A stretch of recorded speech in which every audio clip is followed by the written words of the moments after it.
Halo kawan-kawan, kembali lagi bersama Sinopsis Film.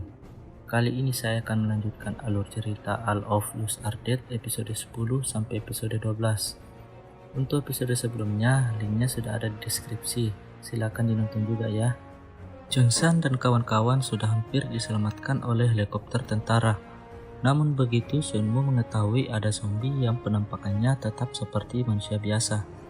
Ia langsung memerintahkan anak buahnya agar meninggalkan Johnson dan yang lain. Sadar tidak mungkin lagi berharap pada orang lain, Johnson dan kawan-kawan memutuskan untuk mencari jalan keluar dari sekolah dengan memanfaatkan kondisi cuaca yang tengah diguyur hujan deras. Dapatkah pada akhirnya mereka meninggalkan area sekolah dengan selamat? Simak yuk kelanjutan kisahnya dalam alur cerita All of Us Are Dead episode di bawah ini.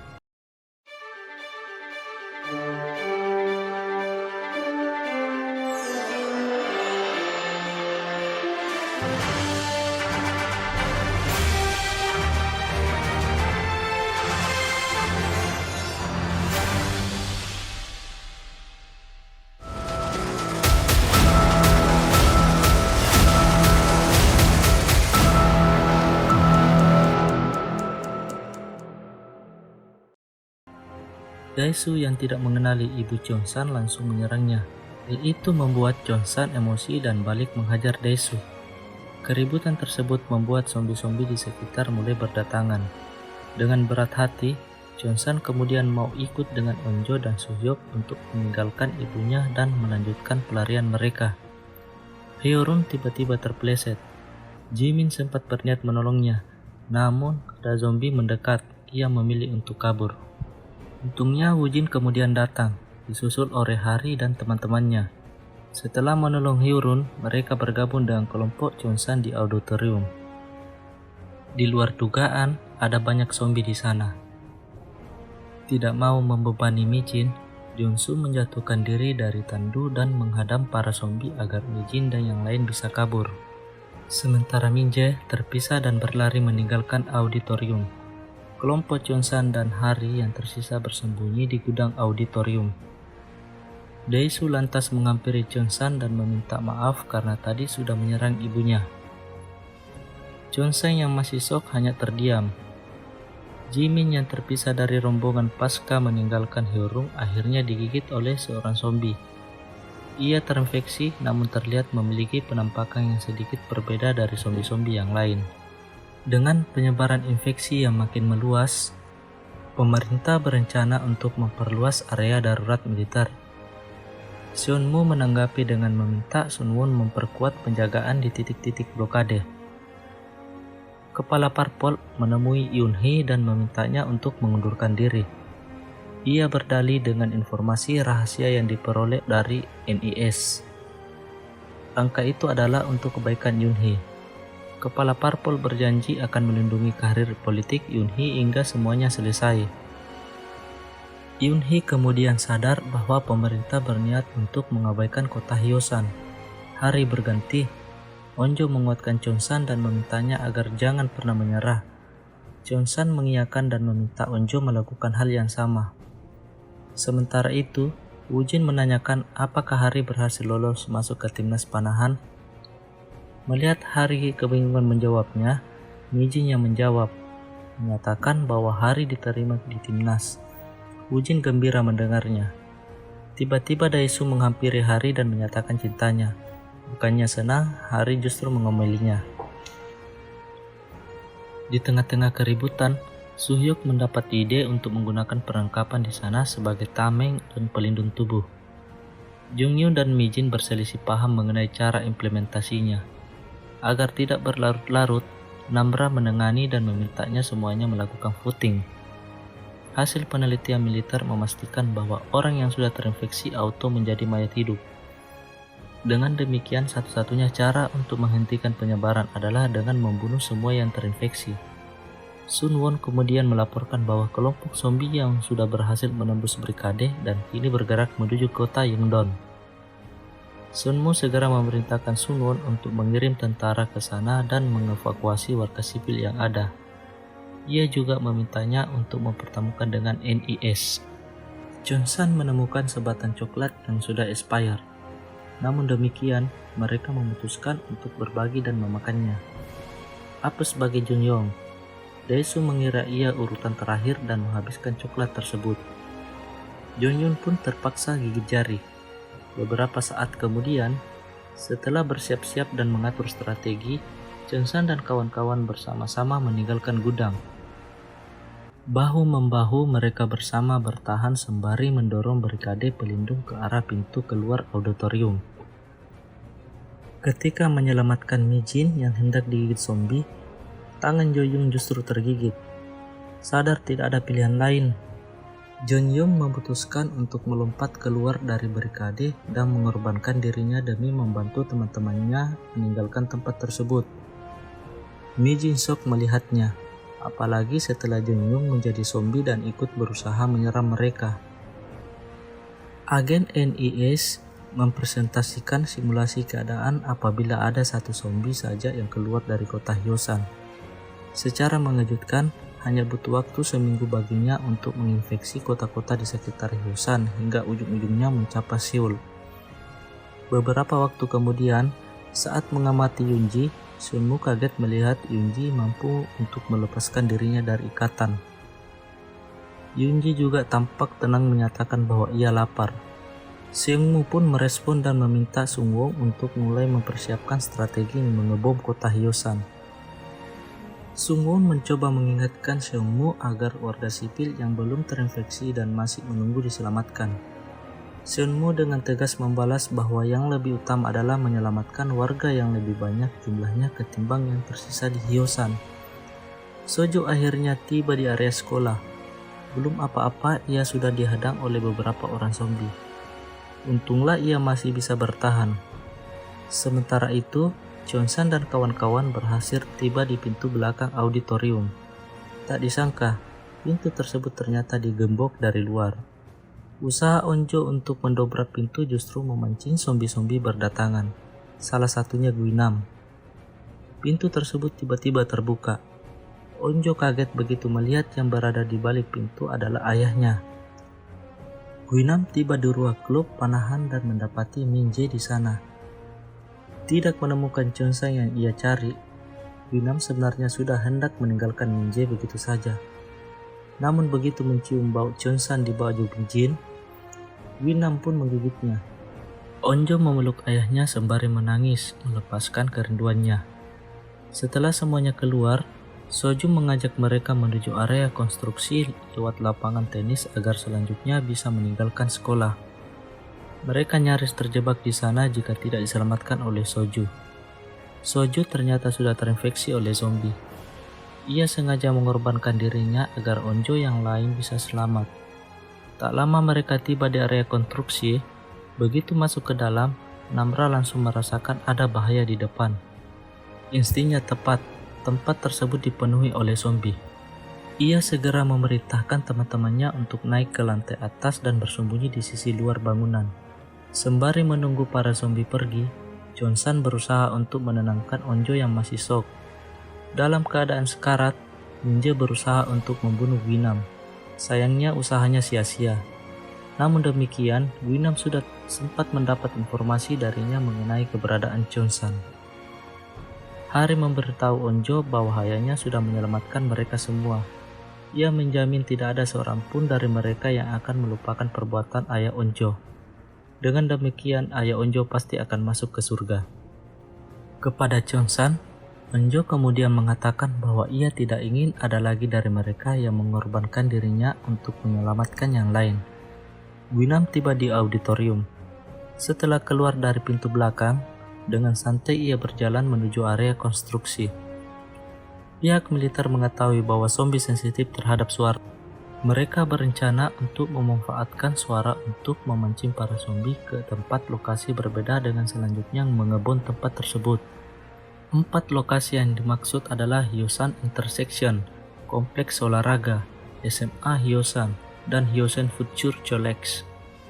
Meyakini itu cara terbaik untuk menekan korban jiwa. Sunmu memerintahkan agar pesan evakuasi terus dikumandangkan hingga nantinya bom meledak.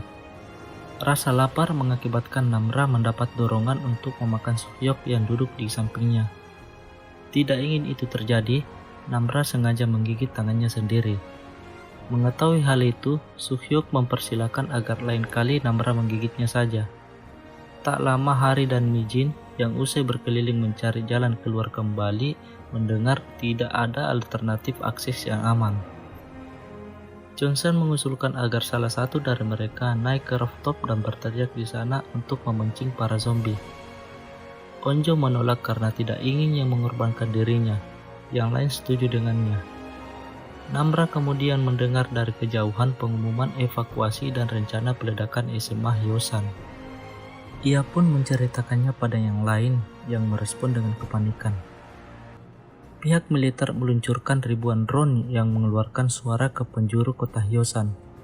Zombie-zombie yang mendengarnya mulai mengikuti drone-drone tersebut. Ketika masih kebingungan memikirkan tempat untuk evakuasi, Guinam muncul. Ia langsung menghajar Cheon-san. Di saat bersamaan, drone yang diikuti ribuan zombie sudah memasuki area sekolah. Tanpa bisa berbuat apa-apa, Onjo dan yang lain hanya bisa melihat Guinam menggigit dengan kiri Cheon-san. Sesaat kemudian fokus Guinam teralihkan oleh suara dari drone.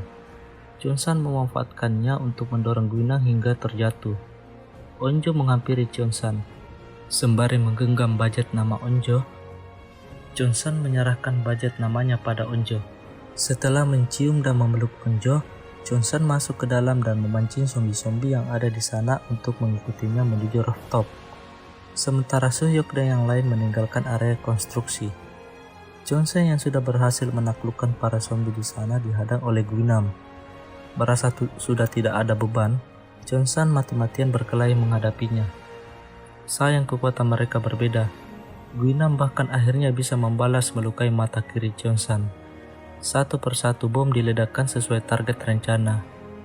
Mulai dari kompleks olahraga, Hyosan Intersection, Hyosan Future College, dan terakhir SMA Hyosan.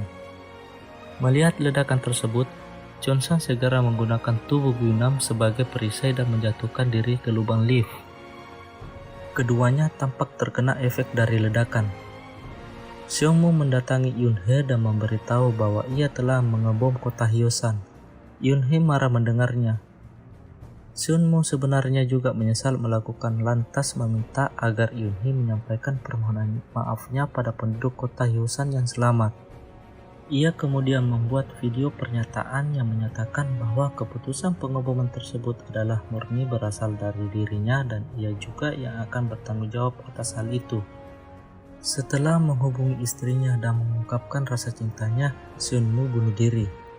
Yunhee memutuskan untuk merobek surat pengunduran dirinya yang sudah disiapkan oleh ketua parpol. Sementara itu, di bukit belakang sekolah, Onjo dan teman-temannya ternyata berhasil selamat dari ledakan bom. Hanya saja kaki Daesu terluka parah. Onjo berniat untuk kembali ke sekolah. Namra dan Suhyuk menemaninya.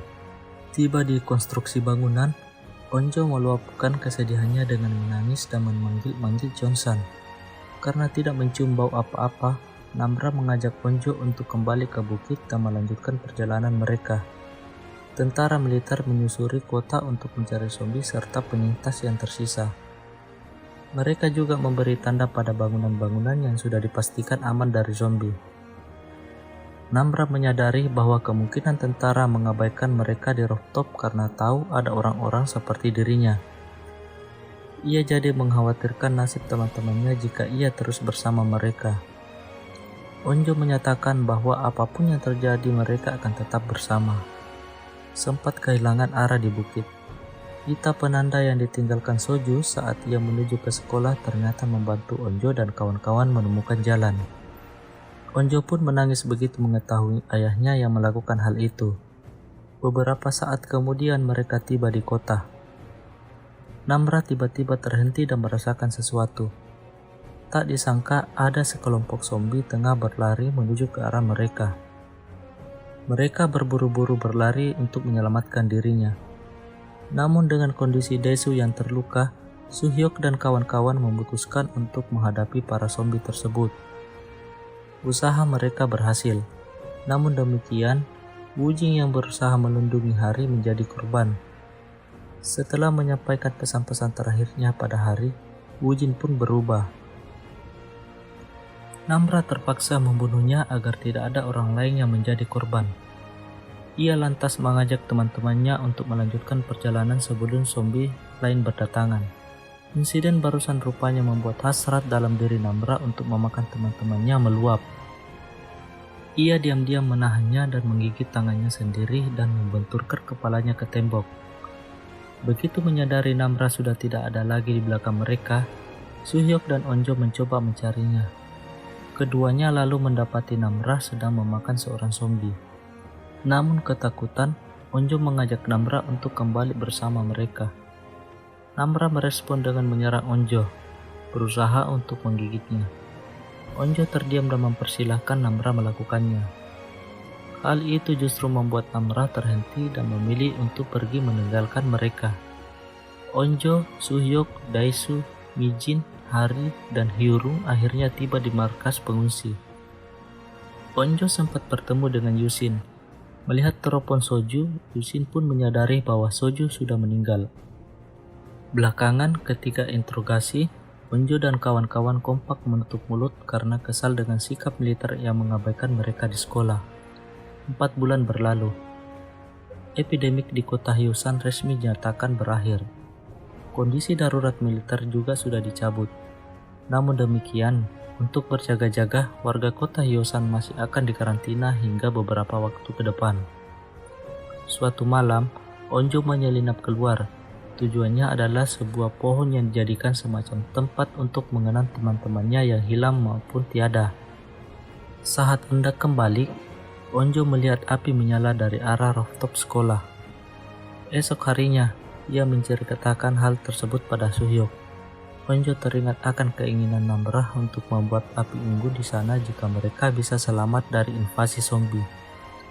Setelah tahu Onjo berniat untuk pergi ke sekolah malam harinya, Suhyok menyatakan akan ikut dengannya. Onjo mengiyakan. Di luar dugaan Onjo, malam harinya bukan hanya Suhyok yang datang, melainkan juga Daesu, Mijin, Hari, dan Hyurung. Beberapa saat kemudian mereka tiba di rooftop sekolah. Benar dugaan Onjo, Namra lah yang menyalakan api unggun tersebut. Kondisinya sekarang sudah jauh lebih baik ketimbang terakhir mereka bertemu. Dengan tersenyum, Namra menyatakan kerinduannya pada mereka. Onjo lantas mengajaknya untuk ikut dengannya. Namra menolak.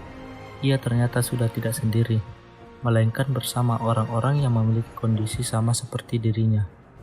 Bahkan ada yang berasal dari luar sekolah.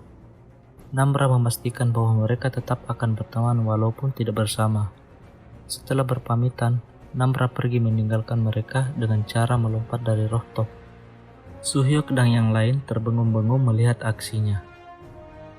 Itulah akhir cerita All of Us Are Dead. Terima kasih dan semoga terhibur. Nantikan film-film selanjutnya.